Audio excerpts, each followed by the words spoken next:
Welcome to Margin of Thought, where we make space for the questions that matter. I'm your host, Priten, and together we'll explore questions that help us preserve what matters while navigating what's coming. Today I'm joined by Brad Bushman, professor of communication at The Ohio State University and a leading researcher on human aggression. His work examines how violent media, video games, social learning, and emerging technologies shape behavior. This conversation asks how children learn aggression from the media around them, what parents can realistically do, and why the same questions now extend to AI, robots, and digital companions. Let's get started. My name is Brad Bushman. I'm a professor of communication at The Ohio State University in the USA. Well, thank you so much for joining me today, Brad. I would love to start with high level. What got you interested in thinking about the aggression? Yeah, actually, I was studying to be an engineer at a company named Bourns, Bourns.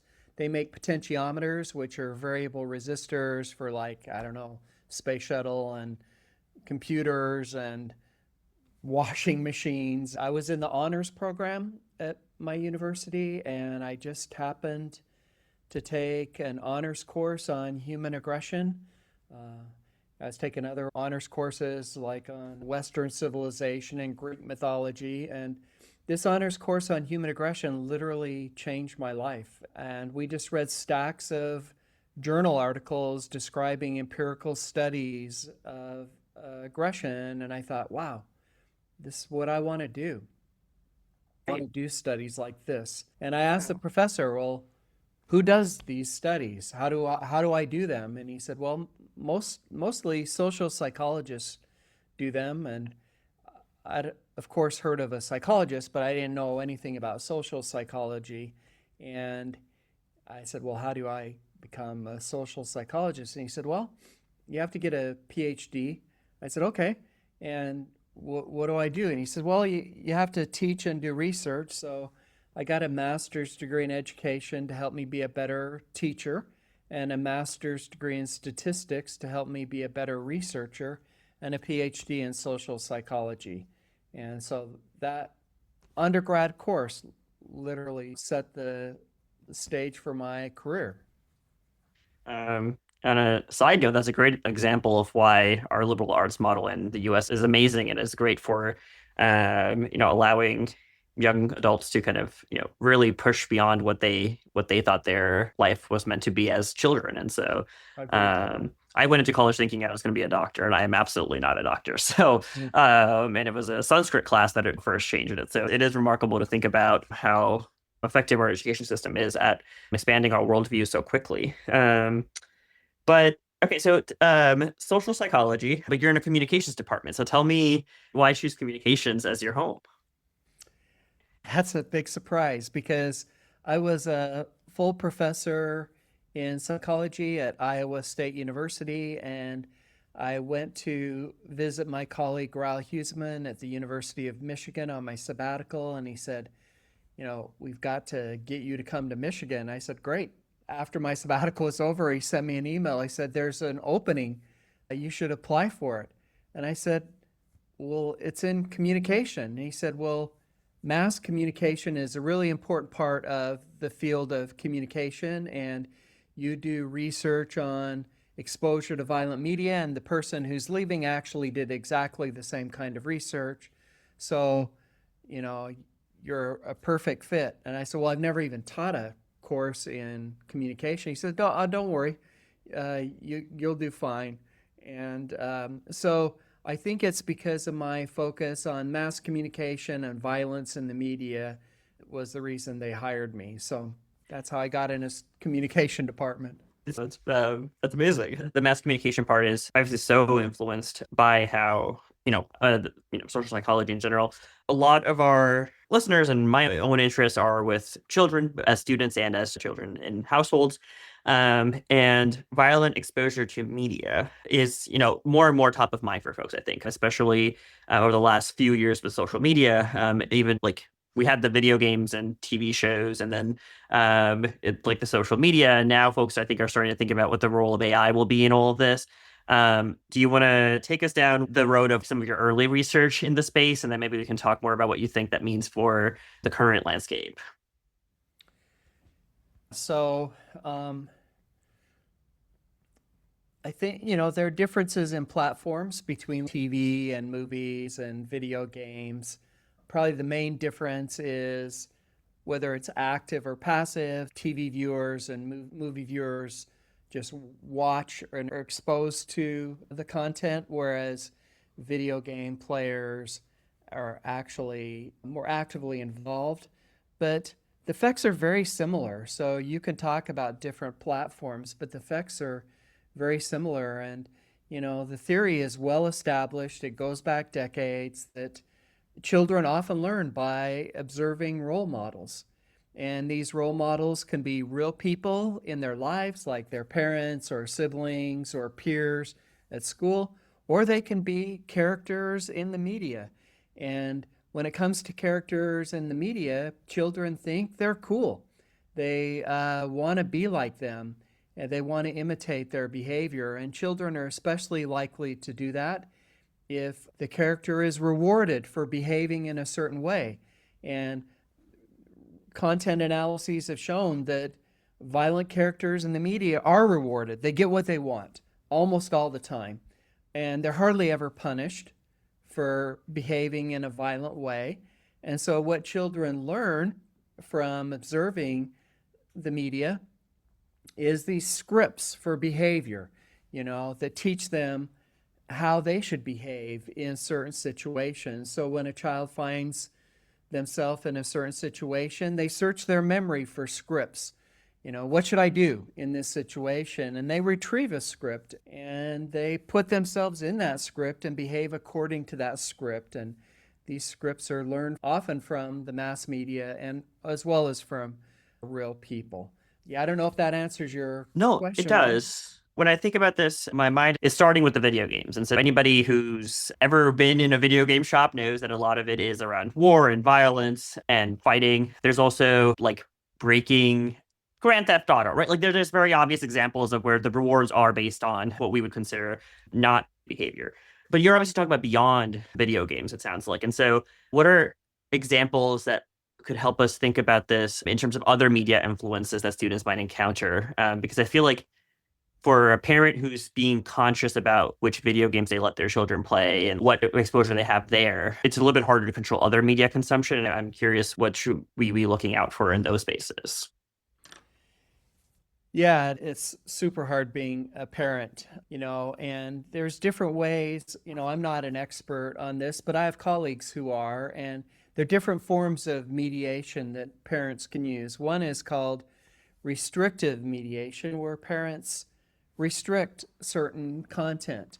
And you can do that by using, like on your computer, blocking software to block certain kinds of content. Or you can do that on your TV as well to block TV programs with certain ratings or movies with certain ratings, like age inappropriate ratings. If your child is under age 13, for example, you might block any program rated TV 13 or above, or movies rated PG 13 or R. So that's one type of mediation. So you can restrict content, but you can also restrict time.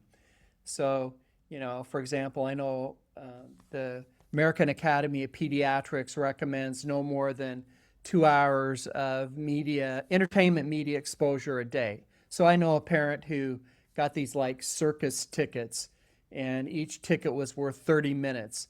And the kid could say, "Oh, I want to watch a movie." "Oh, well, that's 2 hours. So give me 4 tickets, And they can only use 4 tickets a day. So that's restrictive mediation. There are other types of mediation as well. One is the parent actually engages with the child, watches the movie with them, watches the TV program with them, plays the video game with them, and discusses the content.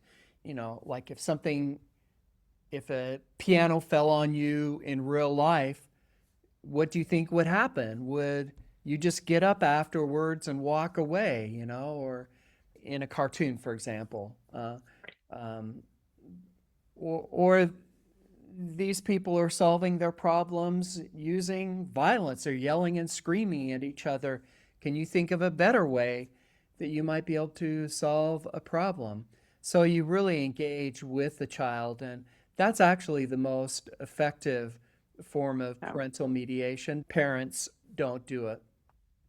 And then there's also more passive, where you just watch with your child but don't say anything. And that's like the worst, because then your child thinks, well, if we're watching this violent content and my dad's not even saying anything about it, it must be okay.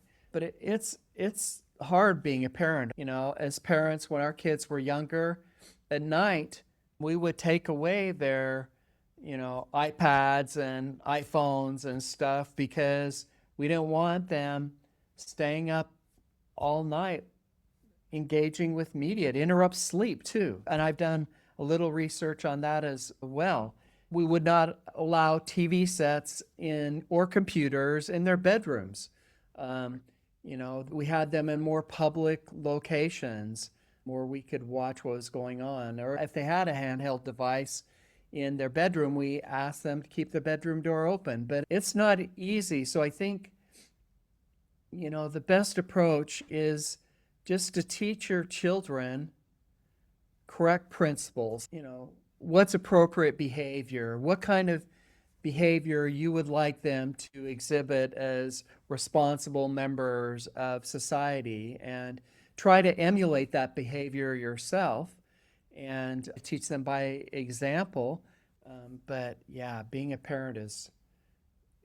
professor is pretty easy. Being a parent's a lot. Well, it's not easy, but being a professor is a lot harder. So gosh, there's so many interesting things you've brought up. I want to start with the nature of the violent media. So how much of this is dependent on, I mean, I'm sure there's obviously some correlation with the intensity of the violence and how rewarded it is in the media. But when I'm thinking about different categories, right? So there's the explicitly rewarded for egregiously violent behavior type things. And those are probably the things like are coming to people's minds as we're talking. And then I'm thinking about more like Mario Kart, right? Where you're throwing something at someone to get ahead in the race, where it's not necessarily like bloodshed. You're not, right? It's not as like you're not real humans depicted.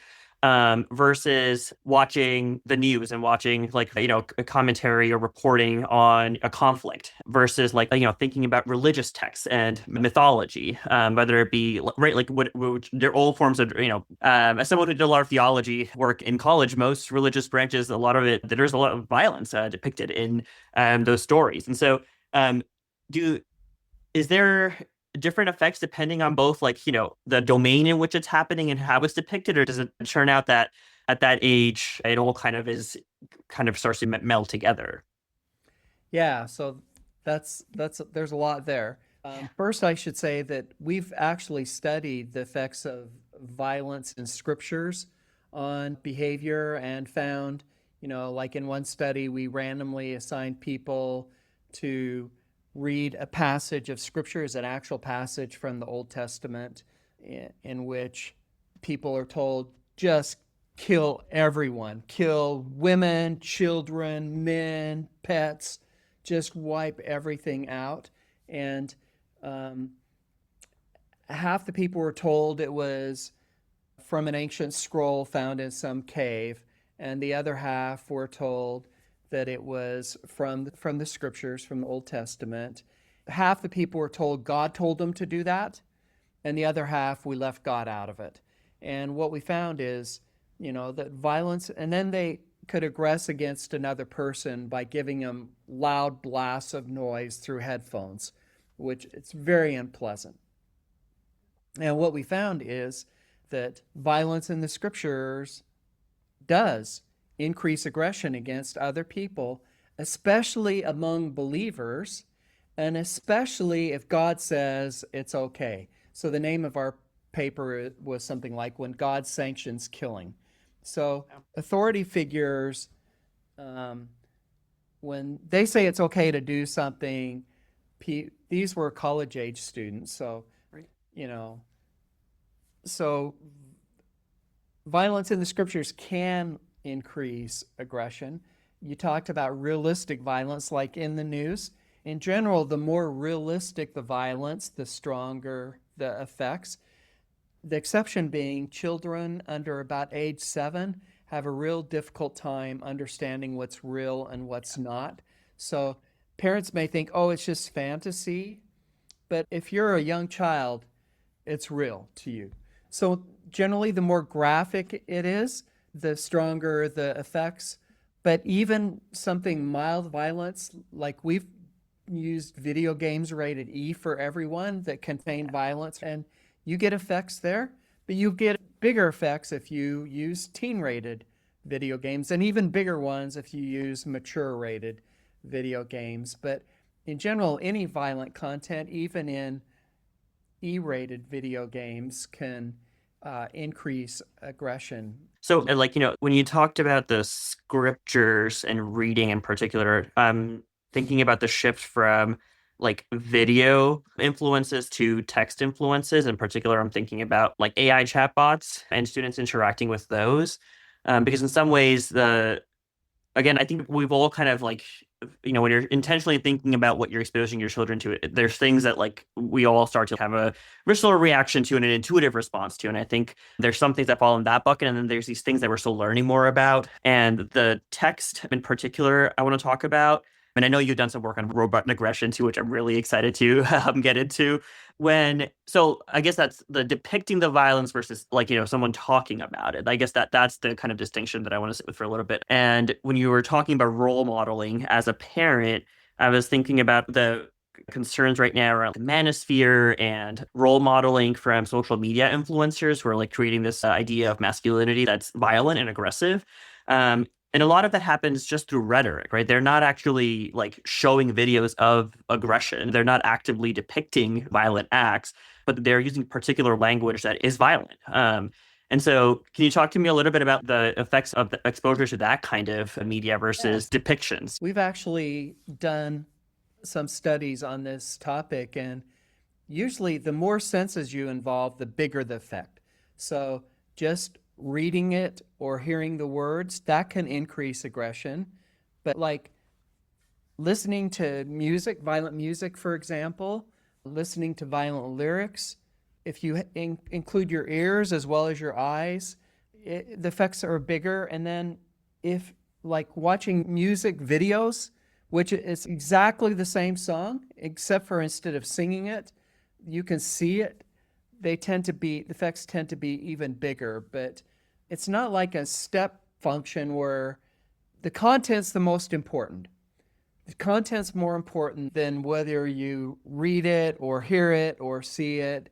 The content is what matters, but you can enhance the effect of the content by including more of your senses. I don't know if that makes sense or not. Yeah, no, that makes complete sense. Yeah, and that's where it's interesting to think also about the role modeling effect that you were talking about in a positive way of like modeling the right behavior or like a healthy behavior for children. And that versus like one of the concepts I've been thinking about is like getting students to choose healthy role models, right? Like you can't just like put someone in front of a child and that person becomes their role model because are exposing them to it. And I think you mentioned very early on like how rewarded the person is for their behavior is obviously one influence. What else? What else is part of which behaviors children find themselves trying to model versus not? Yeah, Ones that that are feels like a uncertain, challenge. ones that they're uncertain about, especially dangerous behaviors. So if children are not often unsure about whether they should engage in a dangerous behavior, and they're especially likely to engage in dangerous behaviors if they've seen role models engage in those dangerous behaviors, right? Yeah. So past research, for example, has shown that children who see movie characters smoke cigarettes are more likely to smoke themselves. And research has also shown that children who see movie characters consume alcohol are more likely to consume alcohol themselves.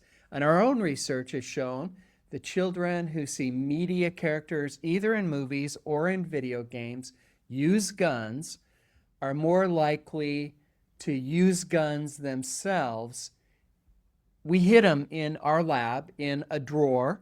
So they're more likely, if they find the gun, to touch the gun, to hold the gun, to hold it longer, to pull the trigger, including while pointing the gun at themselves or their partner. If they were first exposed to movie characters who used guns or played a video game involving guns.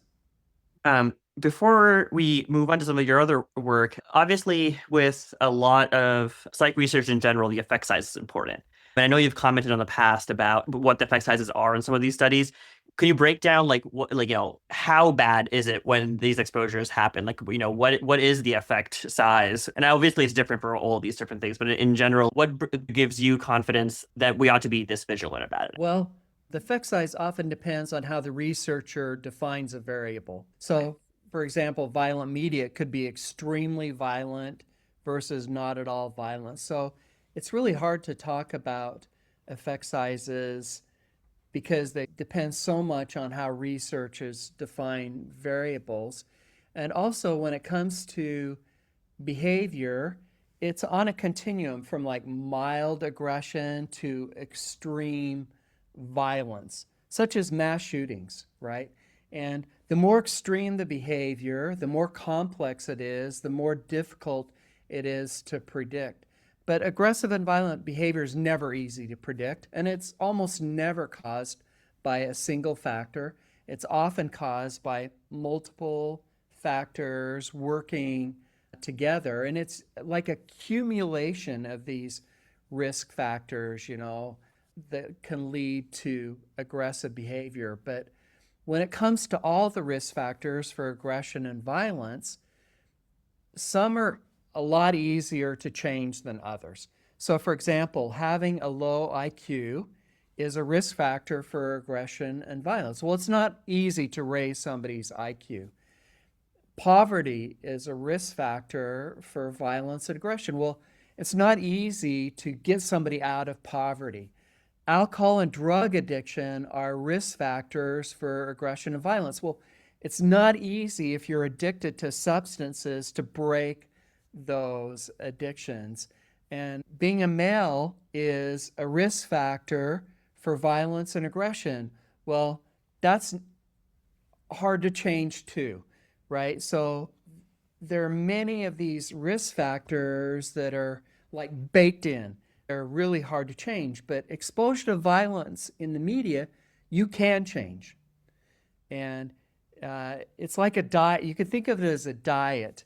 When our kids were young, we said, we want you to eat 5 fruits and vegetables every day, but you get to choose. You want carrots? Fine. Bananas? We don't care. Strawberries? Go for it. Peas, but we want you to eat 5 servings of fruits and vegetables every day. And we also had a media diet for our kids. These types of media are okay to watch, but not so much. Like, you can't spend the whole day. Do it like 2 hours a day, okay? I think the reason it's important to talk about exposure to violence in the media is it's not the only risk factor, or the only one for sure. And it's not the most important one either, but it's a risk factor we can actually do something about. I think that framing is really helpful for just thinking about like what's within our domain of control. What bar does that need to meet in order for us to act on it? And it seems like this is, of all the factors you've isolated, and I'm sure we can all come up with other ones, this is a very easy one to control. And so maybe it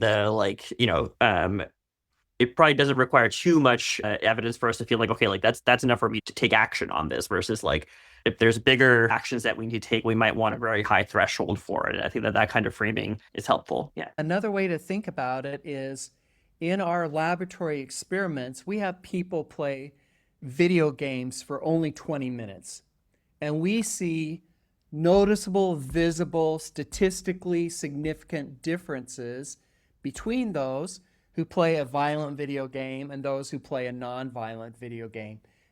And we randomly assign them to them. So if you randomly assign people to groups, those groups should be the same before they play any game. and you treat them exactly the same except for the game they play. And those who play the violent game are more aggressive, and we see that in 20 minutes. That's pretty remarkable, especially because most people don't play violent video games or any video games for just 20 minutes, right? They play them much longer than that. So, yeah, that's another thing worth mentioning. So when we think about age and exposure, is it like, I think again, part of the common understanding is that like, oh, like when they're young, don't expose them, but as they get older, they're allowed to play some of these video games. And so maybe we don't let the middle schooler play the violent games. But by the time they're in high school, the rating is saying it's okay for them and they know what's real and fake at that age, maybe not under 7. Does that hold up in the evidence? Like, is it actually safe to expose, like developing brains, but not, younger than 7 or young brains to this kind of media? Well, nobody's immune, so I should say that. But some people are more vulnerable than others, especially young children are more vulnerable. But most of my research involves college students. They're legally adults, and we can see noticeable differences in their behavior after playing a violent E-rated game for everyone, right? But adults can make up their own decisions, right? But we don't let children smoke cigarettes or drink alcohol and I think they should not be exposed to age inappropriate media either. Um, Adults, if adults want to smoke cigarettes or drink alcohol, they can, but as long as it doesn't harm other people. You can't drink alcohol and drive a vehicle, for example, or you can't smoke cigarettes in a restaurant, for example.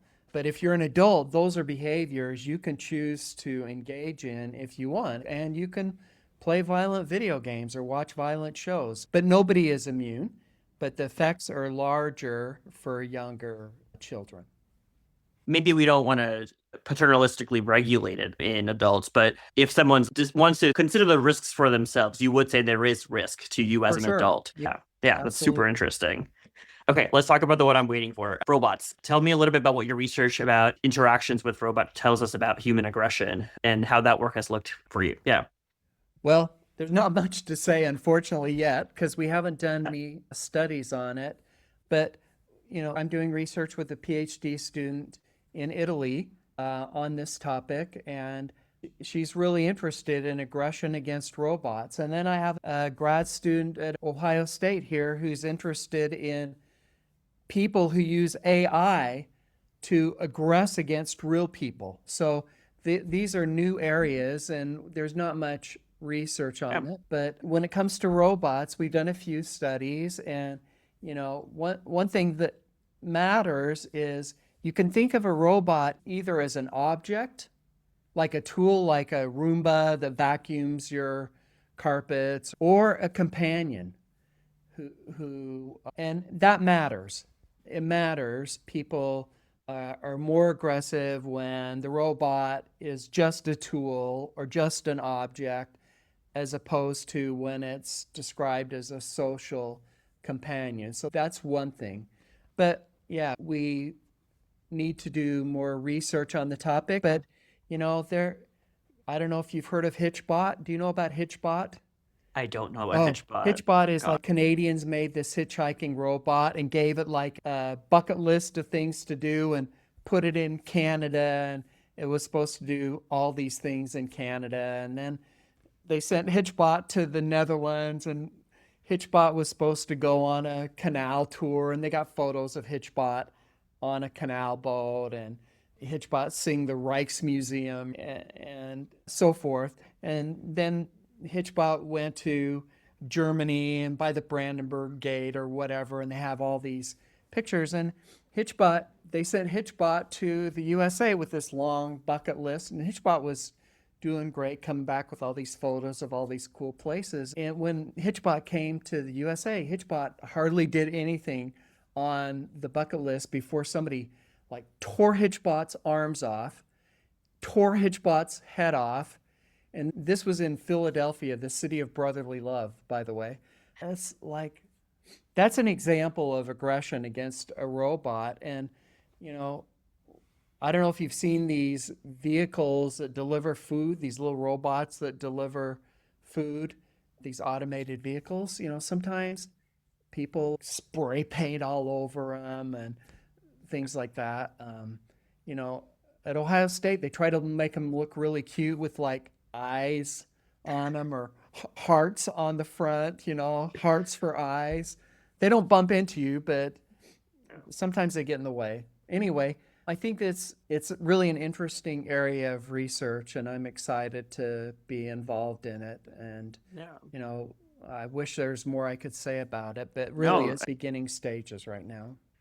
yeah. How much of the work is figuring out what that behavior tells us about the person versus how much that behavior ends up influencing their behavior towards humans? Because I figure there's probably some component of both of those things, right? We don't know yet, but that's Yeah, one of the questions we definitely want to answer. that's super interesting. One of the other things that, like, I think there's the direct aggression towards AI chatbots is one thing that I've been thinking about where like I think people's bars for writing in all caps and being mean, right? Like and saying like, oh, like this is stupid, right? Like you're stupid. Like there is a lower bar than if you're talking to an employee or a Yes, right. student. And that kind Especially if of it has a one, female yeah, voice. yeah, Especially if it has a female voice. right. Researchers, yeah. And one thing I've been wondering is for young boys who you mentioned companion bots earlier are interacting with these companion AI bots and the friction isn't there that's there in a human relationship. And so it's not necessarily that they're acting violently in that interaction, maybe, but there's to set up an expectation that you'll always hear yes, right? And then what does that do when you hear no? So, that's a different angle of it's not necessarily exposure to violence, but does that change how violent you end up being outside of a real relationship where you're not going to always hear yes? So like, are your expectations set up in a unhealthy way? I can only Um, say theoretically it should. We don't have any data, and we need data. These are really right. important questions that we need to investigate, but theoretically it should. So you've done some policy work, and when you think about like the pervasiveness of some of these problems, I do think you know, educators feel like a lot of these things are out of their control. Parents feel like a lot of these things are out of their control. Do you think the best, and I mean, when I say best, I'm trying to figure out how pragmatic we want to be in this conversation with some pragmatism. Is it that we need to increase awareness amongst educators and parents so that they can be a line of defense towards this? Or do you think that there's other possible ways to, move forward in a way that's safer for our children? Yeah, I would advocate a multi-prong approach. I think parents are critical. They're at the front lines, and it's really important for parents. Sadly, parents are super busy and they often use the media as a babysitter or whatever, but that's a poor choice for a babysitter. So I think it's really important to involve parents in the process. I think people who make these products, like video games or whatever, they're responsible for what they make. They need to be involved. I think policymakers need to base their policies on scientific evidence and research rather than gut feelings, hunches, intuition, common sense, whatever, right? We need to make these important decisions based on reliable data. So I think it's a multi pronged approach. What I try to do is do theory based, important research, publish it in top journals, and hopefully do a press release on it. If it's of interest to the lay public, do a press release on it. And then hopefully ordinary people will read about it and they'll base their beliefs on science instead of some less reliable form of evidence like common sense or whatever. And when you think about this as educators, I feel like part of the narrative towards like dealing with the violent nature of violent crimes in society and figuring out how do we make sure that we're helping our children form healthy relationships with themselves and others. There's a large focus on social emotional learning over the last couple of decades now. as a way to build immunity. I'm wondering, do you think that's a plausible path forward? Or is it possible for our children to be exposed to these things? Maybe we say, okay, like this is so hard for us to control. Maybe we find other ways to deal with it. I know you talked about some building immunity in terms of the parent mediating the actual exposure, but is there like not in the moment stuff that we can be doing that builds general immunity? Yeah, I think it's a great idea. I haven't done research on the Yeah. topic myself, so I'm reluctant to say much about it, but for sure, that's something we can control and should do.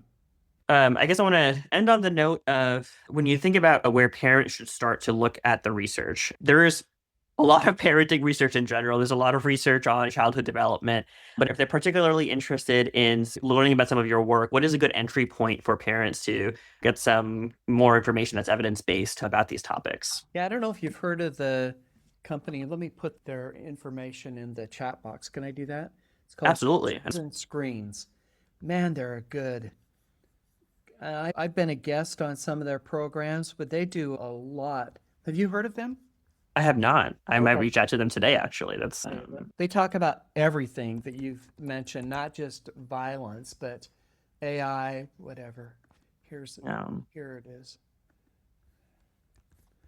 Let me put it in the chat box here. Is AI safe for children? What is techno inference? What is sextortion? They have a lot of programs to help parents raise children in a socially responsible way. And I've been a guest on their programs involving violence in the media, but the social brain on screens. Just have a look at their webpage, Growing Up Online. There's just so many resources. And let's see. So if you click on like Learn and Explore, they break it down by age. Parents can look at different ages. So I'm a big fan of this organization, and they're a nonprofit organization, and um, you know, they've never given me any money for doing anything. But they do offer research grants, for example. They know parenting is difficult, and they really want to help parents. And I know the person who started this, and her goal was just let's help America's kids. But it's not just America's kids. Kids all over the world can benefit from what this Children and Screens is the name of the program can Oh, offer. So I'd point parents there. awesome. Thank you. Brad leaves us with a practical reminder. Violent media exposure is one risk factor for aggression, and it is one families can actually do something about. The deeper lesson is about modeling. Children learn from what they watch, what they play, and what adults allow to seem normal. As AI and robotic systems become part of children's lives, that question becomes even more urgent. For parents looking for evidence based resources, Brad recommends Children and Screens, which offers research informed guidance on children's media use. For more on how to think about the ethical role of technology in our children's lives, check out my new book, Ethical EdTech, at ethicaledtech.org. Thanks for listening to Margin of Thought. If this episode gave you something to think about, subscribe, rate, and review us. Also, share it with someone who might be asking similar questions. You can find the show notes, transcripts, and my newsletter at preten.org. Until next time, keep making space for the questions that matter.